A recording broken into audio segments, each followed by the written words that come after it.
What the hell is this? What is that? What did you do? What is that?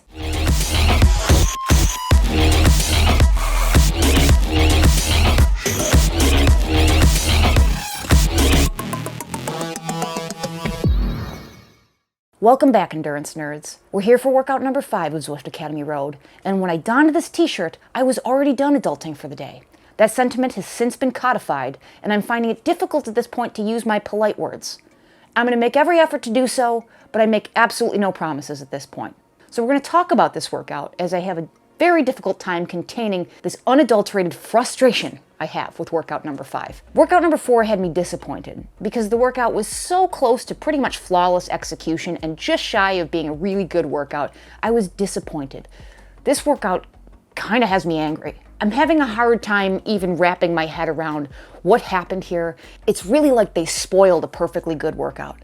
You had a really good start and then they put this garbage in here. It's called pyramids, but I will henceforth refer to it as sweet spot sandwich. Because that's what they did with this workout. They made this bizarre sandwich out of it, and I don't know why. I just don't know what the fuck they were thinking with this one. I really don't. I'm sorry. Let me back up. Some of you are new to the channel, and I know you might not know me very well, and I tend to be a little provocative and hyperbolic sometimes when I speak. And when I'm talking about this particular workout and I'm using these words, I want to be 100% clear. I am attacking the workout and not the coaches who created it. I have spent a number of years, for my own personal enjoyment and entertainment, mind you, studying, researching over hundreds of different resources, passing coaching certification examinations for cycling and triathlon for fun mainly, but I never pursued coaching as a career. So I don't have any skin in the game. I don't do this for a living. I share this information on YouTube to help to democratize some of this information that I've enjoyed learning and I think would be helpful to others, but I don't act as a coach full-time. So it may seem like I'm throwing shots from the cheap seats, and that is not at all my intention here. I also want to note that in terms of training methodologies and science, as much as people will go on YouTube or go on social media or other websites and say declaratively that research shows that polarized training is the best overall training method hands down, or sweet spot training is the best, or 2-a-days at threshold are the best, and every single one of those people, if you cherry pick the right research to fit your particular methodology or narrative, can be absolutely factual and correct, although all of those conclusions are mutually exclusive. There isn't a consensus around a number of things when it comes to training science. And it's not because researchers are being dishonest, it's not because these methodologies don't work, it's because there's genetic variation between people out there. There is no one-size-fits-all approach to training. If there was, we would have stumbled on it already. But the reality is people have different adaptive mechanisms to training, different types of responders. Some people respond really well to polarized, some people respond really well to sweet spot, threshold, what have you. That being said, there are very many elements of training science that do have consensus, more fundamental and foundational elements, but there are a lot of shared conclusions out there that are just agreed upon across the board. And one of the key elements of building proper, structured, periodized training plans is to work energy systems in isolation. When you look at properly structured workouts that are well done, they aren't kitchen sink type of workouts. You don't get, hey, I'm gonna do a little tempo, then I'm gonna do a little VO2 max, then I'm gonna throw in a little threshold efforts, and I'm gonna do a couple sprints, I'm gonna come back to tempo. That's not a good workout. The training response to a workout like that is going to be very convoluted, and really, in terms of anything other than just load into the system, it's kind of a useless workout. Now, on the real road, when you're just riding around or you're doing a race or doing an event, yes, you're going to have to mix and match those different energy systems. But in order to enhance each of those energy systems and increase repeatability and recoverability and reduce RPE and just overall competence at different training zones, you have to work on them individually. If you're going to be doing threshold work, you're working at threshold. If you're doing endurance work for 5 hours, you're working at endurance. If you're working above your lactate threshold, you're doing VO2 max and anaerobic sets. You're not mixing and matching those things. You can, but it doesn't give you the best response or return on investment for your training. You really want to hammer those energy systems within the workouts, and really, on a larger scale, in your training blocks. If you look at well-periodized training blocks, you will find that you work 8, 12 weeks on a particular energy system. You will be doing your intensity work. You might be attacking your threshold. You may be attacking your high end. You may be working all endurance. You're spending time during your training plan focusing on particular things at a macro and micro level. I look at this workout and it's anathema to that general consensus. We're mixing and matching working sets here, and I don't really understand why they did this. It doesn't make any sense. They have a perfectly good working set here, a beautiful anaerobic working set here. All they had to do was give you 3 of those and call it a day. But they put this sweet spot booger right in the middle of this thing, and it makes absolutely no sense. It doesn't belong there. I know I'm being really aggressive here, but there is really, I'm not going to say there's zero value because it's time at intensity, so there's going to be some kind of training load there, but from I'm getting on the bike for 46 minutes and I got to be efficient with my time and I want a good workout and I really want to hammer an energy system, it's providing very little value for your time here. Now they've put in the description up here, they call this, the twist is that we have a short 7-minute block of sub-threshold effort. The only defensible premise for something like that is, well, you're going to get some tension in the legs and you're going to go into that last set a little bit fatigued. You know what else is going to send you into that last set a little bit fatigued? Putting another anaerobic set here where it belongs. I looked at this workout before I jumped on and my immediate reaction was like, what the hell is this? Why did they do this? And then I got even more upset with this. This is Zwift Academy. It's really not that serious, ladies and gentlemen. But I got more frustrated with it when I was reading the on-screen prompts. And if you look at the on-screen prompts here, they start telling you that you're going to use this 7-minute set to monitor your heart rate. And you're going to look for cardiac drift over the 7 minutes. Cardiac drift is an increase in your heart rate over the time. And then they want you to notice that cardiac drift. And if it's there, take it as an indication that your anaerobic system is not particularly strong. You know what else that can be an indication of? Your aerobic system isn't very strong. You know what else? That your FTP is a little bit off.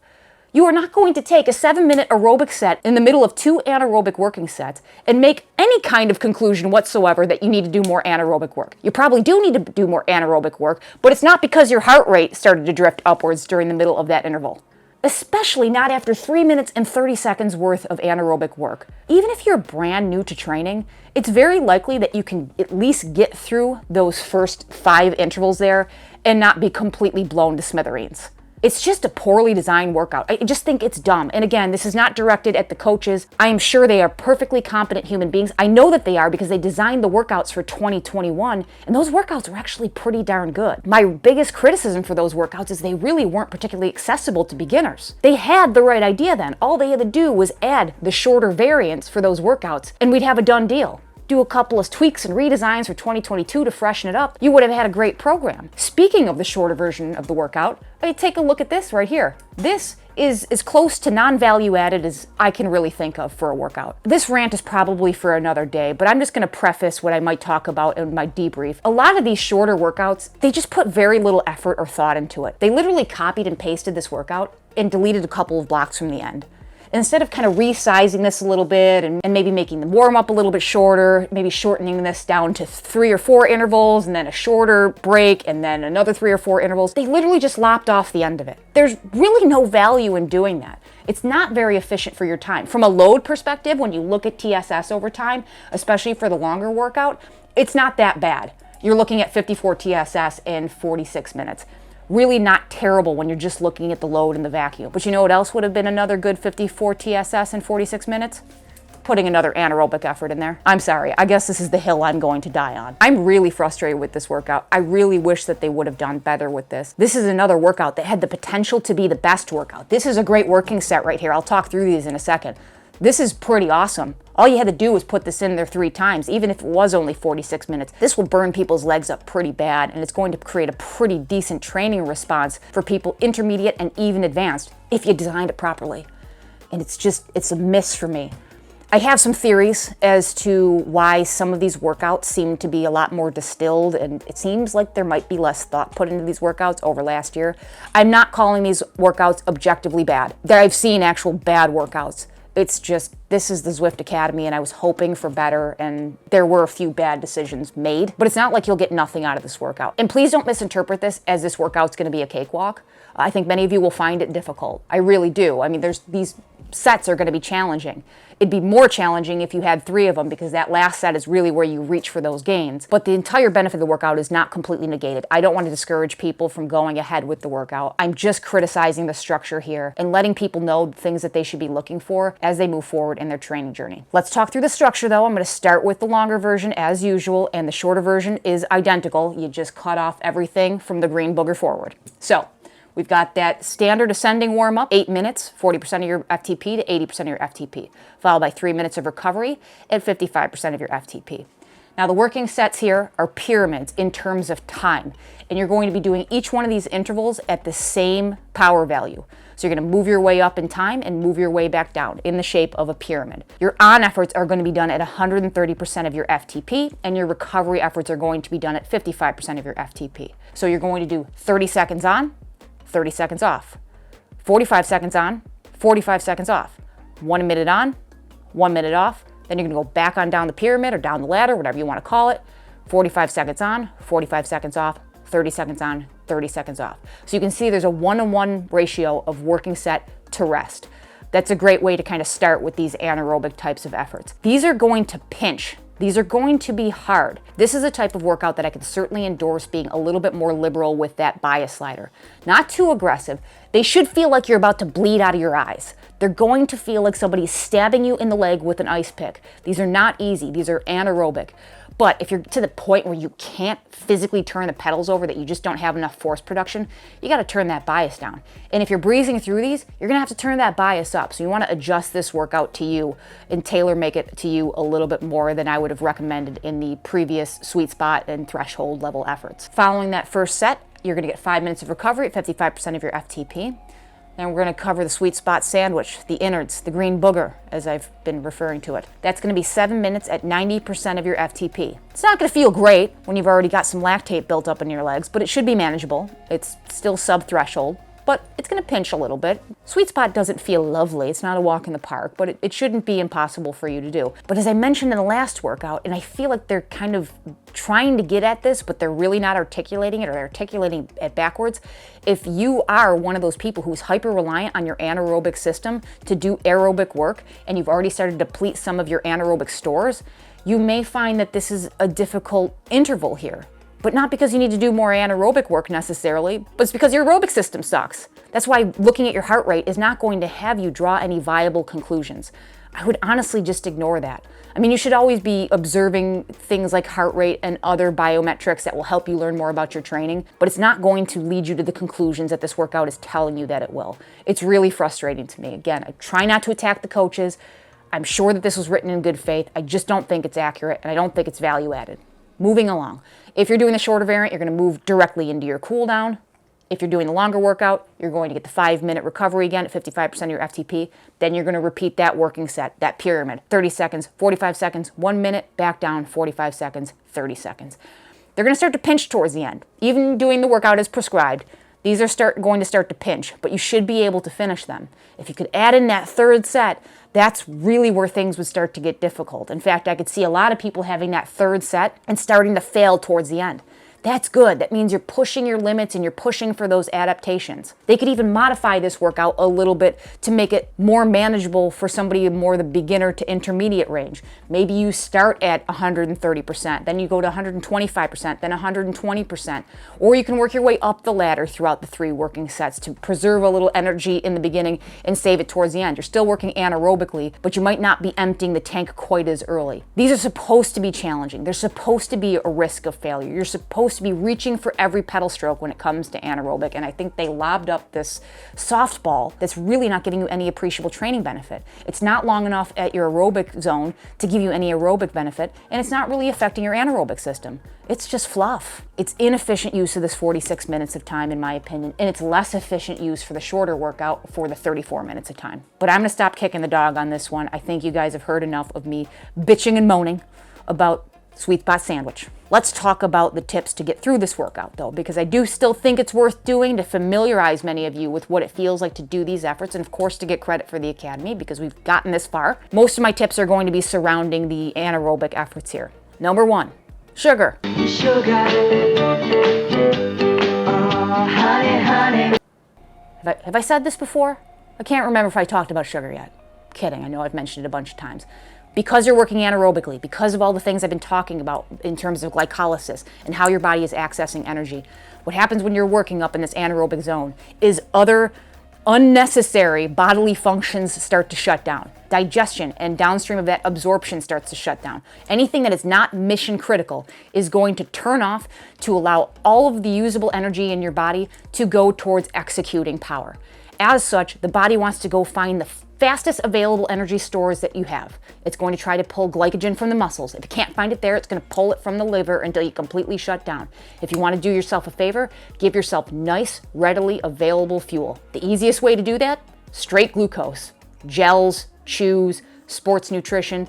Don't give your body any task in terms of breaking that down, just give it sugar. I guess if you wanted to down tablespoons of pure table sugar, you could, but the most readily available fuels are going to come from those high glucose content foods. Second note, on energy, you're looking to convert all the available energy that you have into your legs to push power through the pedals. Do everything you can not to waste any of it. Too much body English, lumbering around the bike. Yes, you're going to have to muscle your way through some of these efforts, but try not to waste too much effort clenching the bars, having your shoulders up in your ears. Try to focus on staying a little bit looser up here and letting all of that work transition into the pedals. If you are going to muscle those handlebars, make sure you're driving down into the legs and not just flailing everywhere and wasting that energy. Even clenching your jaw is wasting energy. Do everything that you can. If you got to get up out of the saddle, great. I'd recommend starting seated and then moving into a standing position because, as I mentioned about your cadence dropping and putting additional torque into the system. Perhaps you try to get through all but the last 15 seconds in the saddle and then get out of the saddle. Starting with the higher cadence, giving yourself somewhere to decay into as you start to fatigue, especially as you move through the sets and the intervals. You're going to get more and more tired. You're going to have more and more lactate in the system. So if you start higher than you think you want to sustain and let your cadence start to drop off, at least you're not going to be trying to chug along at 50 RPM. Go ahead and try to do 130% of your FTP at 50 RPM. Going to be miserable. I talk about riding through the arch on the other segment. You really don't need to ride through the arch at 130%, but try not to back off completely. If you can back off maybe halfway and then let that trainer come back to you. This is if you're using erg mode. You'll notice that distinct difference as you're able to stay on top of the cadence through very, very short recovery sets, especially for like the 30-second interval. It's that 1-to-1 ratio. It should be adequate for you to feel like you can come back at it again. You can get some of that tension out of the legs, but it's going to pass pretty quickly. So if you want to be able to maximize on your recovery, ride through that arch a little bit. And lastly, take this as an opportunity to learn to suffer. Part of structured training is learning how to suffer. This isn't just an HTFU type of statement, like you just need to be hard or else you suck. Learning to suffer is a skill. And being able to sit with not only discomfort, but the pain is going to help to yield benefits. I've used this analogy before, but it comes from the military. It's, are you hurt or are you injured? In these workouts, you're going to be hurting. It's going to feel bad. It's going to feel miserable, to be perfectly honest. But are you damaged or injured in some way that's going to prevent you from continuing? If you're not injured and you're just hurting, sit with that comfort. Can you grab another 5 seconds? Can you grab another 10 seconds?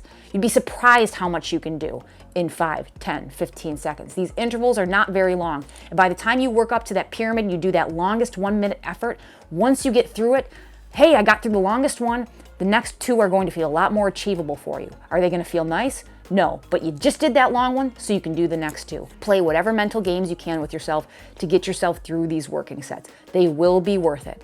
And if you go forward through your training and you're trying to modify and look for the types of workouts that can continue to strengthen this anaerobic system, look for workouts that are designed more like I mentioned, focusing all on your anaerobic system. 3 sets of this, 4 sets of this. You'll see different shapes and sizes. There are different difficulty levels. You can work your way into it. You can start with shorter ones and move into longer ones, or you can find ones with a little bit longer recovery in between till you acclimate yourself to that anaerobic work.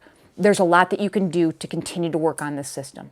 So I hope I didn't discourage you guys too much with all of my ranting today. This really had the potential to be a fantastic workout. These sets are really good. Glean what you can out of them. If you have any comments or questions, leave them down below. I'll be happy to help you guys out more down there. Hit that thumbs up button if you don't want to kill me at this point. Subscribe if you haven't already. And as always, I'll catch you in the next one. See ya.